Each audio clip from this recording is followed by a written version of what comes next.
Hello everyone, अहिले चाहिँ म जेनेसिस लेक बोulevard साइड छु। म तपाईलाई यहाँको घरहरू देखाउन चाहे कि यति ब्युटिफुल घर छ क्या, सबै बङ्गलो घर।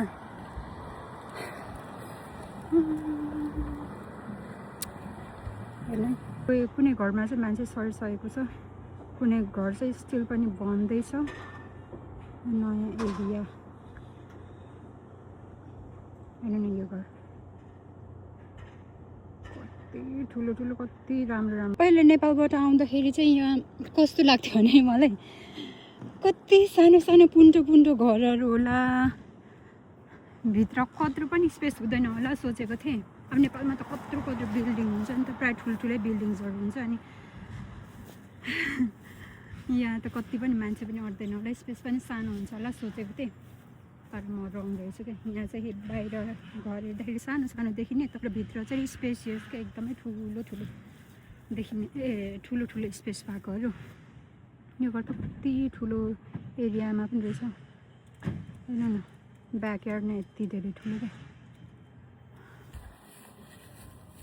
अहिले चाहिँ धुम्म भइरहेको छ दिन, धुम्म।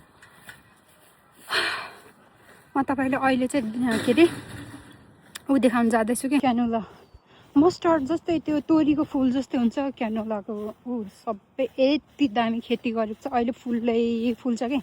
अघि म यहाँ आउँदाखेरि बाटोमा यति ब्युटिफुल एभ्रिवेयर येल्लो के, यति राम्रो ठाउँहरू पार गर्दै आएँ। म तपाईँहरूसँग सेयर गर्नु पाए पनि हुन्थ्यो सोचिरहेको थिएँ। ठ्याक्कै म यहाँ आएको ठाउँमा पनि रहेछ क्या।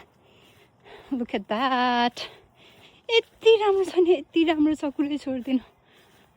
This is called heaven.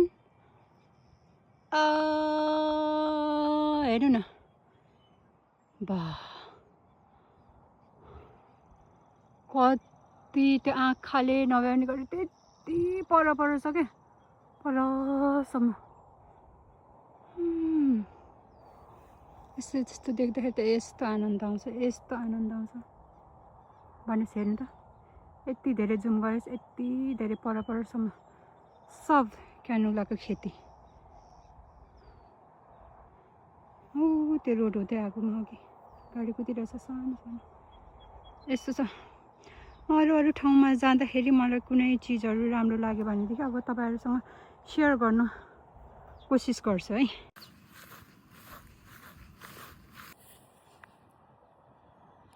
Next time भेट्ने बाचाको साथ अहिले चाहिँ छुटौँ है त। Bye for now.